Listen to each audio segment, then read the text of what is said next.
a royal kingdom that ruled over Sulu for over 400 years. I had the chance to meet the current claimant to the throne, Sultan Muedzul Lail Kiram, who is the great-grandnephew of Sultan Jamalul Kiram II, the last sultan to exercise power over these islands 100 years ago. In this video, I'm hoping to unearth some of the history of a great trading nation. I really wanted to make this video about the history. I'm not interested in the politics, I'm not interested in the claim over Sabah, I'm not interested in any of that, so please, please, please, don't turn it into that. That's my only request. There was a replica of the palace, but it is now in the Talipao. They're building a replica palace here. Of course, this one's concrete. This was once the Sultan's palace. This was once a grand sultanate. Up until first right at the end of the Spanish period and at the beginning of the American period. This was an independent sultanate for many, many years. And the Sultan lived here in this palace. There's some of the original walls are still here. No, the rest of it was destroyed in a storm in the 1930s. Nearby lie the tombs of royalty. I found out this one is the tomb of a princess. The others, we weren't so sure about. I want to say right here that some of these details we can't get exactly correct. Some of these things haven't quite been written down and so on and so forth. I'm just trying to give you an idea of how things were. So I apologise if some of my details are incorrect. You see, Sulu isn't just what you heard in the news in the last 50 years. Stretching back into the 1300s, 1400s, this was a great kingdom, a great sultanate, trading with China, with the Arab world, Indonesia, Malaysia. So much history here. So that's the thing, there's actually been a functioning government system here since about 1280. It was the Lupasug and the Tausug, as they became known, the people of the current. Because of this unique geographical location, the Tausug language is most similar to Surigao, which is very, very interesting. Indonesia and Malaysia kind of had a big influence over this region too.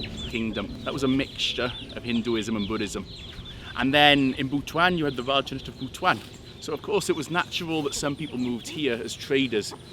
And they were trading with China. They were trading with the Arab world. And that's how Islam came in.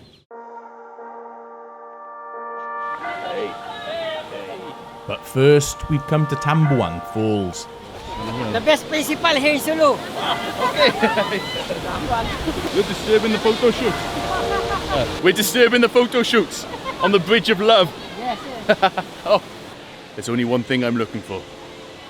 Kawasug. Well, let's look for Kawasug. Oh, Kawasug. Oh. Yeah, Kawasug. Yeah. I need a maybe pagod. Pagod? Ah, sige, sige. Tama sa pagod. Okay. You want this?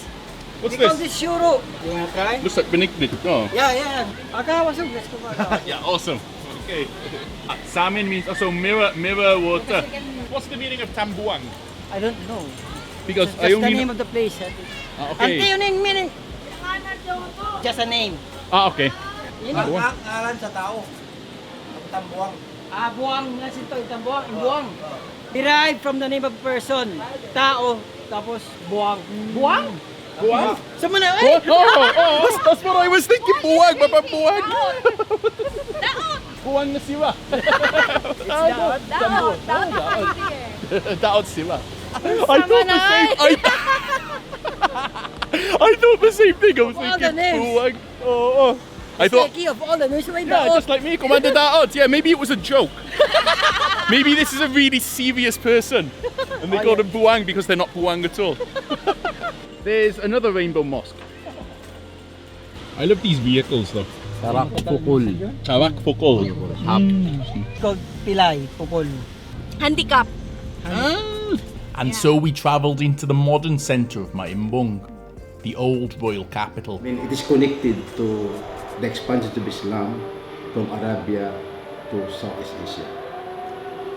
Islam reached to this island in the middle of 13th century. We have historical evidence at the Mount Burdato it took for 200 years for the Muslims, the missionaries, to put up the so-called Sultan of Sulu. That is 1450. The royal leaders in Visayas, in Luzon, as well as in Mindanao, came to here to Sulu every year to give their tributes to the sultans. Yeah.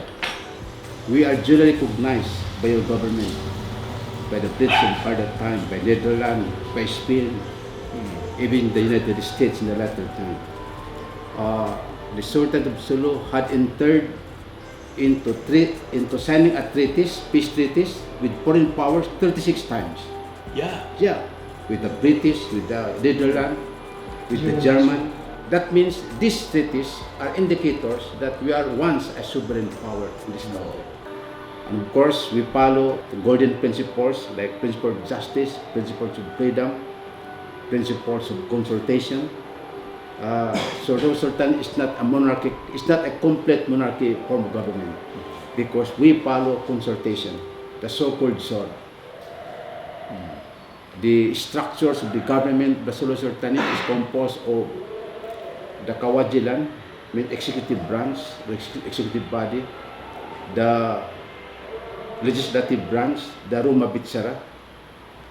Then we have the judicial branch, the so-called Paghukuman. These are the simple structure patterned after the Ottoman Empire. Although we operated independently, but in terms of political guidance, formulations of laws, we follow the Ottoman Empire. Our laws is called Diwan. Diwan.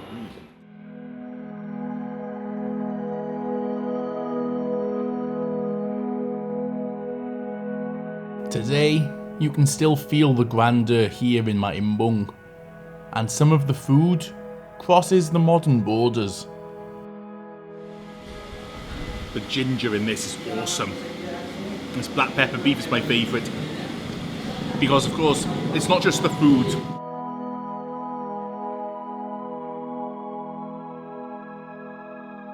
Before your trade links before, so with China and other countries too. Yeah, what products were you trading before with them? Coffee, the Arabica coffee. They ship coffee to Arabia. Oh, the pearls. Okay, yes, I heard about the pearls. Yes. What products did China bring here, or did the other traders bring here? Porcelain, steel. So the silk in your costumes, your traditional costumes, comes from China originally. Yes. Wow. Okay.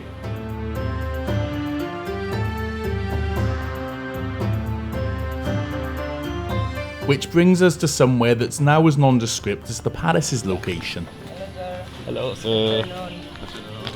Harap pa kayo tokong. Mato. There, that's it.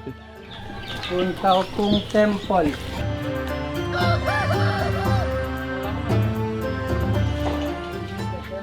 Are these from bullets? Yep. Many Chinese here before. Oh, yeah. During the trading, that's our first currency. We don't use money, we don't use coins. We used to barter trade. I give you banana, you give me cassava. I give you cassava, you give me cloth. Exchange bamboo for... dunno. But the Sultanate eventually had its own currency. Good. That's why the Spaniards came here to look. They said they explore the world. No. They ransack. Yes, we were protected by the British Empire during that time. Against other European countries who want to colonize the Sultanate of Sulu. British as well, praying Sulu before. The British Empire was your friend for... Yes.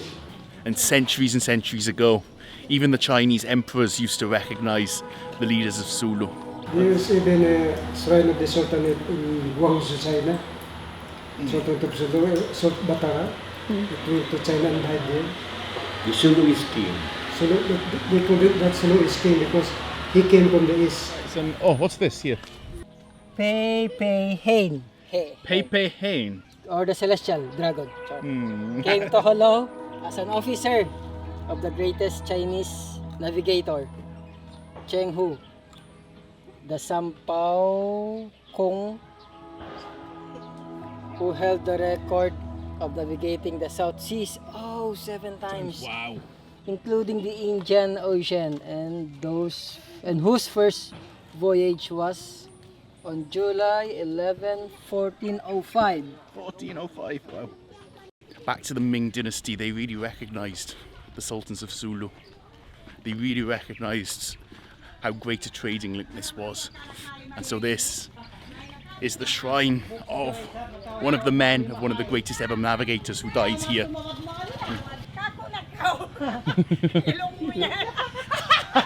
Ilog! Takot sa ilog! Huwag! Oh, tugo! You know, some research, lupa sog or sog was derived from Arabic name sok, which means market. Which takes us to this hill near Jolo. A Sumatran prince named Baguinda Ali became Sulu's last Rajah and first Muslim ruler around this time. Then, in those years in the 1400s, especially was that Islam was spreading through the region. And so, a guy called Abu Bakr came here and lived with the Rajah. And the Rajah offered his daughter in marriage to Abu Bakr and declared that Abu Bakr would be the next leader. Abu Bakr then declared the Sultanate of Sulu and himself as the Sultan.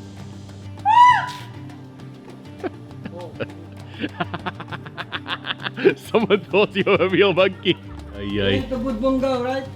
Yes. You saw some of this in Budbungaw. Tie a knot together with the wishes and prayers.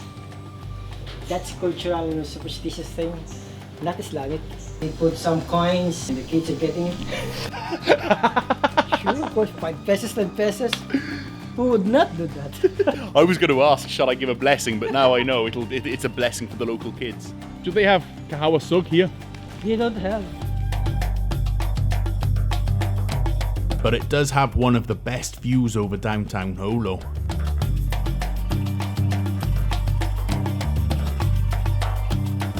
In nearby Patikul, this is Tubig Laya.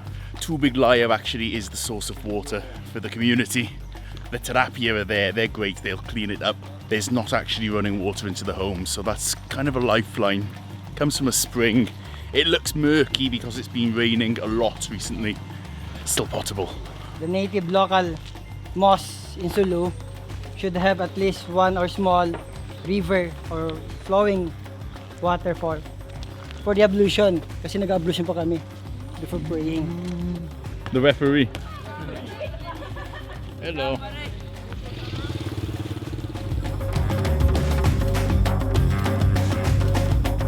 A perfect time to experience life in the community.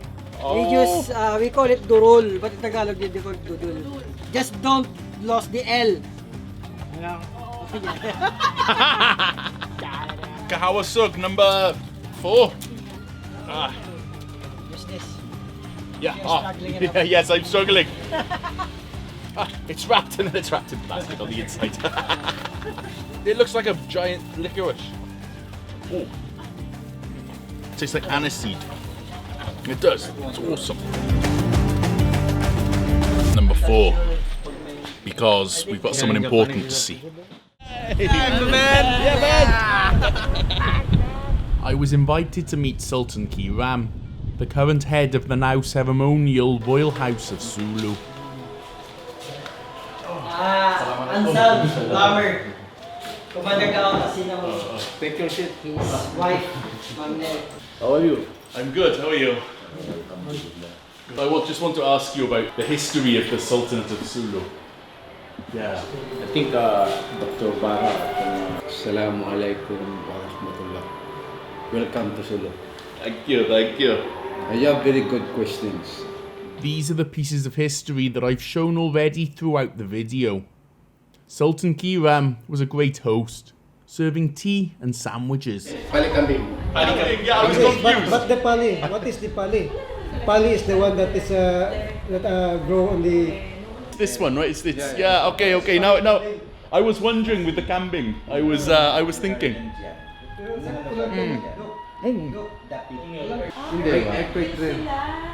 I think we have to go under the table, right? This one's like banana bread. That's right. Wow. Banana bread. Hello.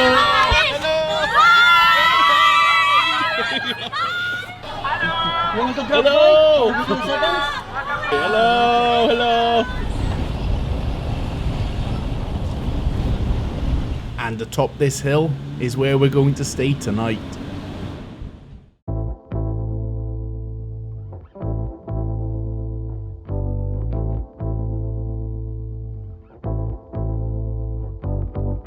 I showed a glimpse of Bud Agad 2 videos ago, so now let's take a look inside this cabin.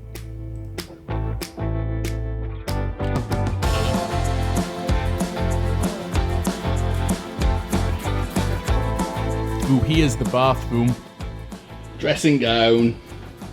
and it's all just incredibly spacious. It even has a mini fridge and a balcony. There's Jolo there. Wow.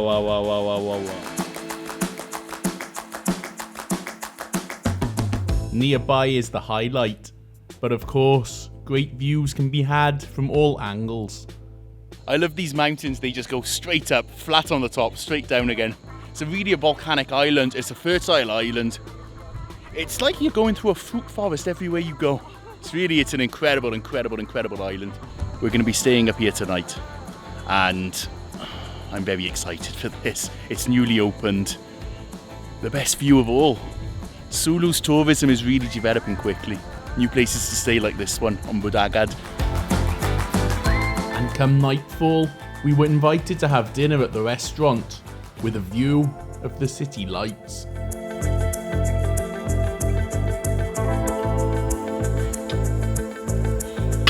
They also serve Malaysian food here, like this fish with sambal. It's this juicy, creamy white fish. Just absolutely grilled to perfection. And the sauce on top is kind of sambally, but without the overpowering aroma of anchovies that a lot of sambal has. Juicy and a little bit fruity and very mellow.